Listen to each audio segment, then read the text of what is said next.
No episódio de hoje veremos sobre a moradia indígena nos povoados missioneiros. Antônio, para além da questão urbanística, havia outros motivos para os jesuítas se preocuparem tanto com esse assunto? Argemiro, vimos há alguns episódios atrás que os Guarani, tradicionalmente, antes da chegada dos europeus à América, moravam em casas grandes, estruturadas segundo o tamanho da grande família, a família extensa. Com a mudança do padrão familiar, após a implantação das reduções, agora a partir da família nuclear, mudou também o padrão de moradia, enquanto uma das estratégias utilizadas pelos missionários para inserir os indígenas num novo regime de policia, de controle social mesmo. É o que nos informa o relato feito em 1613 pelo padre Roque Gonçalves desde a Frente Missionária do Paraná. Diz ele, abre aspas, este ano, havendo de fazer povoados desses índios, nos pareceu que o fizessem com boa ordem para ir colocando-os em policia e acabar com muitos inconvenientes que há nessas casas grandes, que tem os índios em toda a serra. E ainda que entendamos que não o tomariam bem, por querer lhes tirar isso tão antigo de seus antepassados, não aconteceu assim, fecha aspas. Isso é, as casas grandes antigas não ofereceriam o recato e as condições necessárias para a individualização das famílias extensas em famílias nucleares, compostas por pais e por seus filhos. Mas como era a casa dos indígenas dentro dos povoados missioneiros? Argemiro, uma descrição bastante completa das casas dos indígenas é feita pelo padre José Cadiel. Escreveu o jesuíta que a planta delas era uniforme em todas as casas do povoado. Todas as ruas eram retas, alinhadas por cordel e possuíam uma largura de 16 ou 18 varas. Lembrando que uma vara equivalia a 5 palmos ou em torno de 1,10 m. Todas as casas tinham alpendres com 3 varas de largura ou mais, de forma que quando chovia, era possível caminhar por toda parte sem se molhar, exceto ao cruzar de uma rua para outra. Não havia uma mais alta que outra, nem mais larga ou comprida, e cada casa consistia em um aposento de 7 varas em quadrado, como os dos colégios, sem quarto, cozinha ou banheiro. Nela viviam o marido, a mulher e seus filhos. Às vezes, o filho jovem com sua esposa acompanhavam o pai. Todos dormiam em redes, não em camas, em estrados ou diretamente no chão.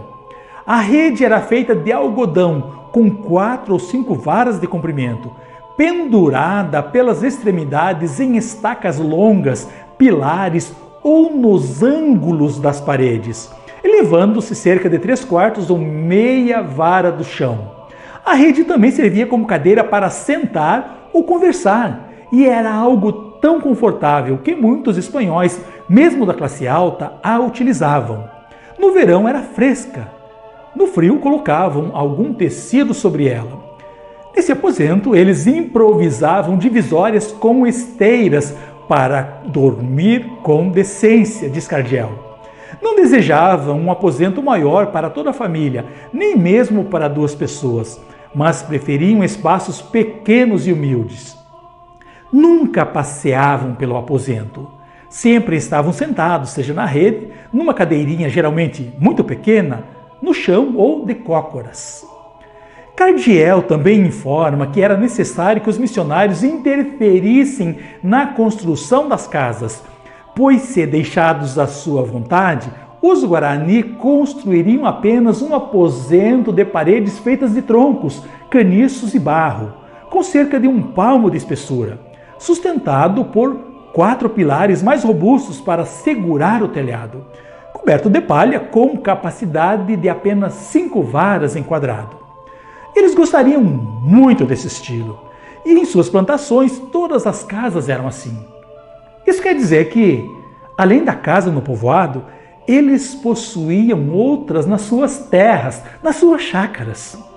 A casa do povoado era feita com paredes de 3/4 ou uma vara de espessura, de pedra ou adobe. Os pilares dos alpendres também eram de pedra, muitas vezes feitos de uma única peça. E todas as casas eram cobertas com telhas, embora no início muitas fossem cobertas com palhas. Os padres as fizeram construir assim, seguindo as cédulas reais, pois por sua vontade só fariam casas de palha. No povoado da Santíssima Trindade, por exemplo, as casas eram feitas de pedra lavrada, com grandes blocos quadrados. Os alpendres possuíam arcos de pedra do mesmo tipo e acabamento. Acima de cada porta havia uma pedra trabalhada com alguma flor, por ser uma pedra macia e fácil de esculpir.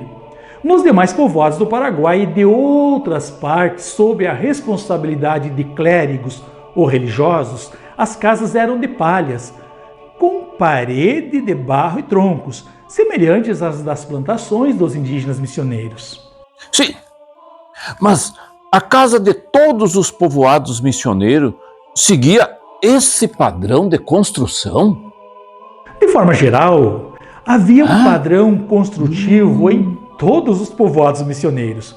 O padre Hernandes traz um apanhado geral das características das casas dos indígenas, embora que com algumas diferenças com relação ao registro do padre cardeal. Diz ele, abre aspas, as casas dos índios das doutrinas eram construídas de pedra lavrada em alguns povoados, em outros, a parte inferior era feita de pedras até atingir uma vara de altura, a partir do solo, e o restante de adobe. Outras eram de taipa e outras ainda de troncos e barro. Em nenhuma dessas construções se utilizava cal. Nos primeiros tempos, as casas eram cobertas com palha, e isso, junto à abundância de madeira nelas, facilitava que fossem consumidas pelo fogo durante as invasões dos mamelucos. Mais tarde, quando foi possível consolidar as doutrinas, todas as aldeias passaram a ser cobertas com telhas. O edifício não tinha mais que o piso de terra batida e formava um quadrado de 5 a 6 metros de lado, diz ele. Cada casa destinava-se a uma família, que no interior fazia algumas divisões para dormitórios, utilizando tabiques de bambus, caniços ou juncos. É preciso acrescentar que as casas, mesmo em seu estado mais avançado, apresentariam um defeito notável contra a higiene e o conforto: a falta de respiradouros para além da porta e da janela, sendo desprovidas de chaminé, fecha aspas. Não é difícil, por isso, de se vislumbrar grande quantidade de fumaça em seu interior. Espero que tenham gostado do assunto tratado nesse episódio. Até o próximo Ago de VT. Obrigado!